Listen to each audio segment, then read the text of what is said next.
Buenos días a todos. Mi nombre es Alejandro Pellán de Tejada. Soy miembro del Gabinete Técnico del Consejo General de la Arquitectura Técnica de España. Y en primer lugar quiero agradecer a la organización la posibilidad de poder presentar nuestra visión sobre los edificios y la salud desde el punto de vista de la arquitectura técnica. Bueno, permitirme hacer una pequeña presentación de lo que es el Consejo General de la Arquitectura Técnica. El Consejo es el coordinador de los 55 colegios profesionales que hay ahora mismo en España. Representamos a unos 50.000 colegiados y tenemos como misiones principales velar por los intereses de estos colegiados como órgano representativo de la profesión, tanto a nivel nacional como a nivel internacional. Vigilamos también la deontología profesional y procuramos, como no, una mejora continua en edificación. En cuanto a esta última misión, hemos observado una evolución de la edificación que hace unos cuantos años los edificios se basaban más en cumplir unos requisitos de seguridad estructural, más hacia el cobijo plenamente dicho de los usuarios, sin tener en cuenta otras variables. La evolución de los años ha hecho que se vayan convirtiendo en edificios verdes, esos edificios que también tienen en cuenta el entorno y el impacto medioambiental que tienen estos sobre este entorno, sobre el medio ambiente, ¿no? Pero aparte de esto, nosotros lo que hemos estado viendo, y creo que todos los que estamos aquí somos conscientes de ello, es que está habiendo una siguiente evolución ya que está creando una transición de lo verde a lo azul, de esos edificios con criterios de sostenibilidad hacia unos edificios que además de sostenibles y además de seguros estructuralmente hablando, tienen en su centro al usuario y a la salud del usuario. Este es el momento en el cual yo creo que nos englobamos y es el objetivo al que tenemos que acudir.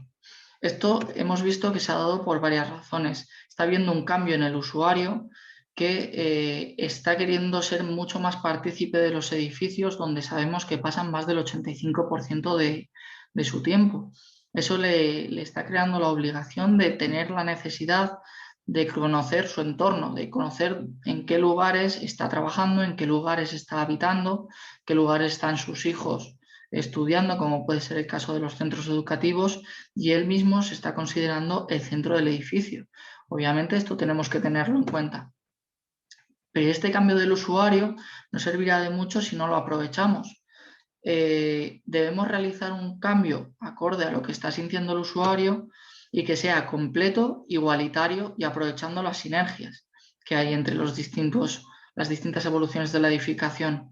Hemos visto que antes teníamos un edificio seguro estructuralmente, después evolucionó hacia esos criterios de sostenibilidad. Bueno, vamos a aprovechar las sinergias porque no tienen que ser o saludables o sostenibles o seguros, sino que todos guardan unas sinergias y todo el edificio al que tenemos que acudir, ese edificio saludable, es un edificio completo que incluya todas estas características. Completo e igualitario porque tiene que ser accesible para las personas, tiene que tener esa componente igualitaria, seas como seas y tengas las posibilidades que tengas. Esto también nos indica que tenemos la misión de concienciar al sector de la necesidad de seguir esta línea directriz, de ir con el mundo, con la evolución de la edificación, con la evolución del usuario, teniéndolo como centro de esta edificación. Para ello, las acciones desde el CEGATE que hemos llevado a cabo, voy a comentar 3 de ellas, hemos llevado otras aparte, pero estas son las 3 principales. Lo primero que hicimos fue, vamos a hablar de salud en edificios, pero de salud vamos a hablar con nuestros homólogos médicos, ¿no?, de la profesión médica. Y esto nos llevó a tener un convenio marco con la Organización Médica Colegial. Este convenio marco tenía el objetivo de fomentar la edificación saludable por la parte de formación a los técnicos, como por la parte de divulgación a los usuarios y obviamente también a los técnicos. No tan especializada, pero sí crear esa cultura de demanda de edificios saludables, no solo un edificio que sea bonito estéticamente, etc. etc.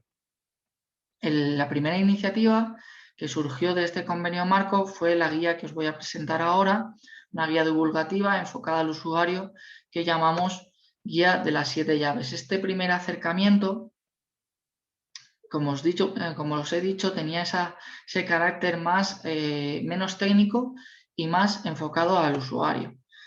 Edificios y salud, 7 llaves para un edificio saludable, así es como lo llamamos.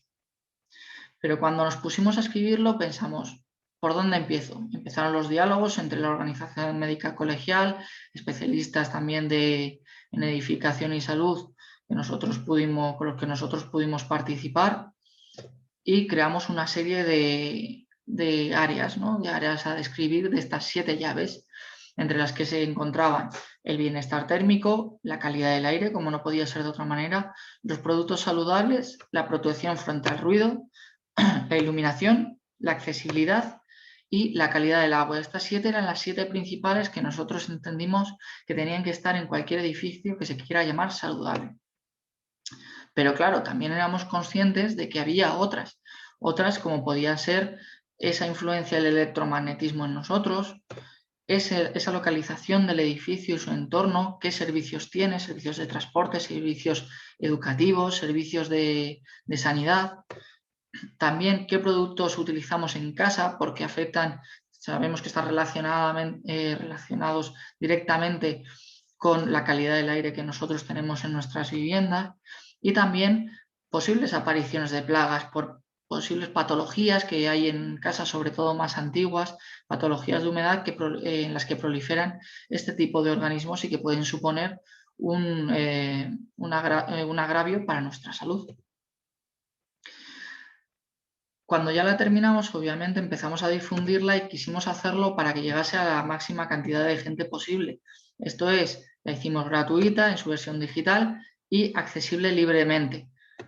Aquí os dejo donde la colgamos, en la hemeroteca del CEGATE, cuya dirección URL la tenéis a continuación. Os invito a que la observéis un poco, os la descarguéis, la miréis. Y bueno, a día de hoy, sabiendo que tiene un año escaso de vida, un año y medio, tenemos ya más de 158.000 accesos, interesados que han querido entrar a consultar cualquier cosa, y más de 15.000 descargas de gente que lo ha visto y además lo ha querido recopilar para su colección. Además de todo esto, para aumentar la difusión de esta guía, quisimos hacer algo físico, algo que fuera ejemplar, algo palpable también, y que enviamos a todos los colegios profesionales, los 55 que os he comentado antes, pero además también asociaciones del sector y entidades interesadas, ¿no? Que creímos que podían estar interesadas, a los cuales repartimos más de 300 ejemplares. Bien, pasamos a la siguiente acción que os quiero comentar, que es el Foro de Edificios y Salud, que hemos empezado este año, hace escasos 3 meses o 4 más o menos, y que iniciamos con otras 2 entidades, en este caso con GBC, Green Building Council de España, y el clúster AIC, que tenían líneas directrices muy parecidas a la que estábamos siguiendo en estos edificios y salud, y con los que cuadrábamos perfectamente, aparte de contar también con el apoyo ya de la Organización Médica Colegial y otra serie de entidades que se han ido sumando, ¿no? Con esto creamos el Foro de Edificios y Salud, y como antes creamos unas áreas consensuadas entre las 3 entidades que dieron paso a 9 grupos de expertos, y en las que contamos ya con más de 70 expertos que dan su opinión y que debaten sobre distintos ámbitos.